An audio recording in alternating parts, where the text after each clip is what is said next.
আমাদের এই আগরতলা শহরে জ্যাকসন গেট সংলগ্ন যে সিটি হসপিটাল তার কাজের অগ্রগতি এবং কতটা এগিয়েছে, কতটা কাজ করা হয়েছে সবটাই আমরা আজকে খতিয়ে দেখেছি। আমাদের সঙ্গে আমাদের কমিশনার সাহেব আছেন, কমিশনার মিহিরকান্তি গোপ মহোদয়, আমাদের সেন্ট্রাল জোনের যিনি চেয়ারম্যান ডক্টর দত্ত মহোদয় সহ আমাদের বিভিন্ন আধিকারিকরা, স্বাস্থ্য দপ্তরের আধিকারিকরা ছিলেন।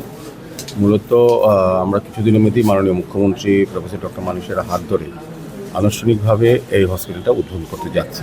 তাই সেই কারণে আজকে দেখলাম যে কাজের কতটা হয়েছে, বাকি আছে, সেগুলি আমরা নির্দেশ দিয়েছি যাতে এই মাসের মধ্যেই সমস্ত কাজ সম্পন্ন করা হয়।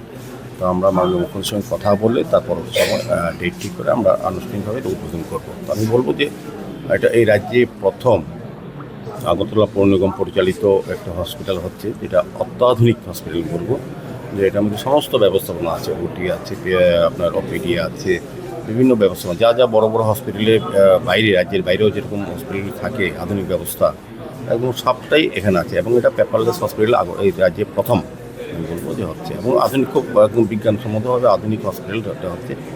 তো জিবি হসপিটাল এবং টিএমসি হসপিটালের পেশেন্টরা যারা যান তাদের মধ্যে একটা অংশ, বিশাল অংশকে আমরা এখানে কভার করতে পারবো। কাজে এখানে চাপ কমবে এবং শহর, বিশেষ করে শহরে যারা পেশেন্ট তারা কিন্তু উপকৃত হবে।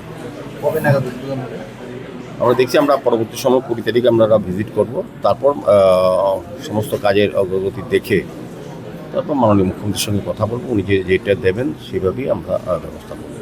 কত বেডের হবে? এটা 50 বেডে। দেখি সরকারি ভাবে থাকবে না বেসরকারি কোনো পরিকল্পনা হবে? না, আগরতলা মিউনিসিপ্যাল কর্পোরেশন এটা পরিচালনা করবে, কারণ মাননীয় মুখ্যমন্ত্রী অনেকদিন আগেই বলেছিলেন, উনি বাইরে গিয়েছিলেন মুম্বাইয়ে পৌর নিগমে এই ধরনের একটা হসপিটাল পরিচালনা করছে দেখে উৎসাহিত হয়েছেন এবং উনি আমাদেরকে নির্দেশ দিয়েছেন যাতে আগরতলা পৌর নিগম সেটা করে। আমাদের স্বাস্থ্য দপ্তর এই ব্যাপারে সহযোগিতা করছেন।